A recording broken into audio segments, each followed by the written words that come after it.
Olá! Na aula de hoje nós falaremos sobre a grande figura da prosa realista em Portugal. Nós falaremos de Eça de Queiroz. Não se esqueça que nós já vimos o que foi o realismo. O realismo foi um movimento de oposição, de recusa aos ideais românticos. O realismo pregava o quê? Pregava a descrição, a análise da realidade a partir da objetividade. Vejamos quem foi a grande figura da prosa realista em Portugal. Eça de Queiroz foi o maior romancista português de todo o século XIX.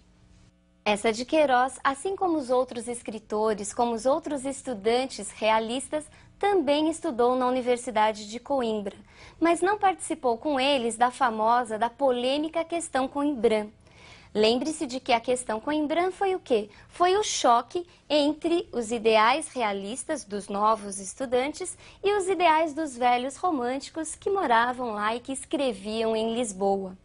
O Eça de Queiroz ficou meio alheio a tudo isso. Mas anos depois, ele acaba participando ativamente das chamadas Conferências Democráticas do Cassino Lisbonense. Nessas conferências nós encontramos os autores realistas que, numa postura de negação, de recusa aos valores e ideais românticos, pregavam e procuravam consolidar os novos ideais realistas. 10 conferências estavam programadas, mas apenas 5 foram proferidas. Isso porque o governo português considerava que essas conferências eram contra os ideais, contra os valores da Igreja e das instituições políticas do Estado. Então elas foram proibidas, mas mesmo assim elas foram responsáveis pela consolidação da nova postura, da nova estética literária. O Eça de Queiroz, ele chegou a proferir a 4ª conferência. Nela, ele critica diretamente os ideais românticos e nos apresenta as principais características da nova escola, as principais características do realismo. Vejamos o que o próprio Eça diz a respeito do que era o realismo.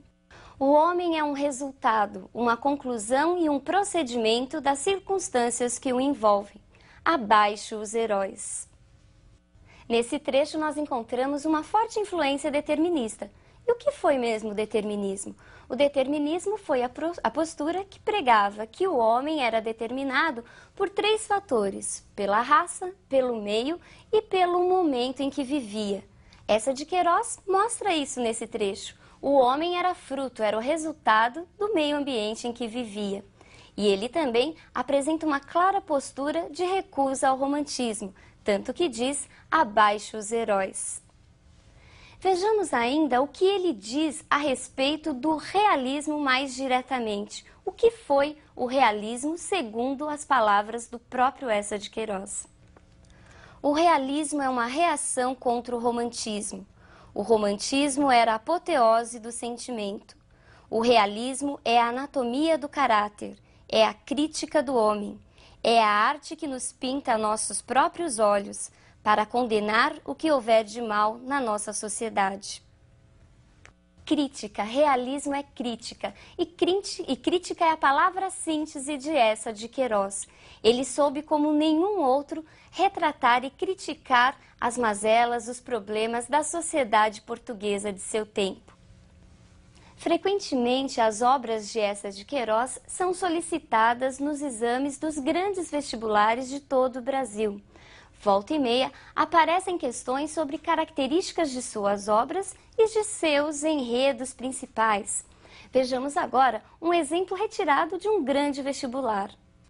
Podemos afirmar que a obra de Eça de Queiroz está voltada prioritariamente para a defesa dos pobres e dos oprimidos? Justifique sua resposta.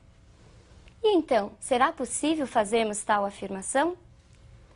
Para começarmos a responder a essa questão, é preciso olharmos como está dividida a obra de Eça de Queiroz. A obra de Eça está comumente dividida em 3 fases. Numa primeira fase, encontramos um autor ainda preso aos ideais românticos. É dessa fase o livro O Mistério da Estrada de Sintra, escrita em parceria com um amigo dos tempos de escola, Ramalho Ortigão. Na segunda fase, encontramos a consolidação das características realistas. Essa fase tem início com a publicação de O Crime do Padre Amaro, considerado o primeiro romance realista português, e se estende até a publicação de Os Maias. Já na terceira fase, encontramos um autor mais preocupado com os valores tradicionais da vida portuguesa, da existência humana e da vida campestre. É a segunda fase a parte mais significativa de toda a produção literária de Eça de Queiroz. É nessa segunda fase em que os valores realistas são levados ao extremo. É nessa fase que Eça de Queiroz acentua a crítica à sociedade, a crítica aos valores morais que estavam em decadência e principalmente a crítica em relação ao clero e à burguesia. Nessa segunda fase, nós encontramos o romance de tese. E o que é esse romance de tese?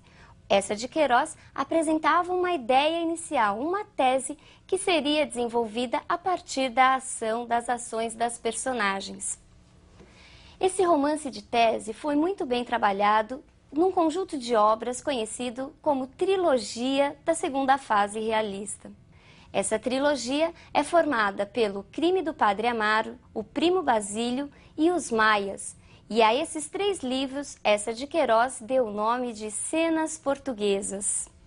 O Crime do Padre Amaro vai contar a história de amor entre Amélia e o Padre Amaro. Amélia era uma jovem meio bobinha, que vivia na província e que acreditava em tudo que os padres falavam. O Padre Amaro, por sua vez, acaba seduzindo a moça e tendo realmente um relacionamento amoroso com ela. Este livro escandalizou a sociedade portuguesa em seu tempo. Vejamos por que escandalizou. Era este um dos grandes gozos de Amaro, ouvir gabar aos colegas a beleza de Amélia, que era chamada entre o clero a flor das devotas. Todos lhe invejavam aquela confessada. Por isso insistia muito com ela em que, se a jantasse aos domingos, à missa zangara-se mesmo ultimamente de a ver quase sempre entrouxada num vestido de merino escuro que lhe dava um ar de velha penitente. Cessaria suas relações com Amaro se o ousasse, mas receava quase tanto a sua cólera como a de Deus. Que seria dela se tivesse contra si Nossa Senhora e o senhor pároco? Além disso, amava-o. Nos seus braços todo o terror do céu, a mesma ideia do céu desapareceria. Refugiada ali, contra seu peito, não tinha medo das iras divinas. O desejo, o furor da carne, como vinho muito alcoólico, davam-lhe uma coragem colérica. Era como um brutal desafio ao céu que se enroscava furiosamente ao seu corpo. Perceberam por que escandalizou um padre que mantinha um relacionamento amoroso com uma jovem? Outra obra importante de Eça de Queiroz nessa segunda fase é O Primo Basílio.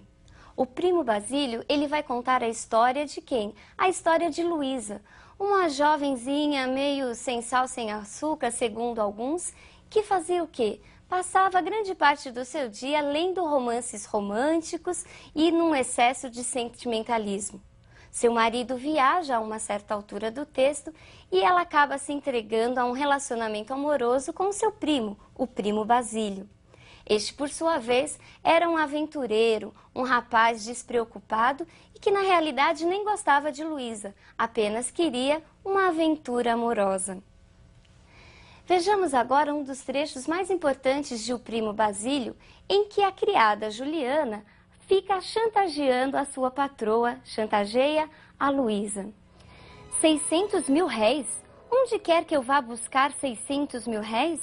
Ao inferno, gritou Juliana, ou me dá 600 mil réis, ou tão certo como eu estar aqui, o seu marido há de ler as cartas. Luísa deixou-se cair numa cadeira aniquilada. Que fiz eu para isto, meu Deus? Que fiz para isto? Juliana plantou-se-lhe diante, muito insolente. Os Maias, o último livro da trilogia Cenas Portuguesas, conta a história do amor incestuoso dos 2 irmãos, Carlos Eduardo da Maia e Maria Eduarda. As crianças foram separadas enquanto ainda eram bebês, mas depois, por ironia do destino, acabam se encontrando e se apaixonando. Ao lado dessa trama central, Eça de Queiroz critica a futilidade e o falso moralismo da alta sociedade de Lisboa, da alta sociedade lisboeta. Vejamos agora um importante trecho em que Carlos Eduardo descobre ser irmão de Maria Eduarda. E tu acreditas que isso seja possível?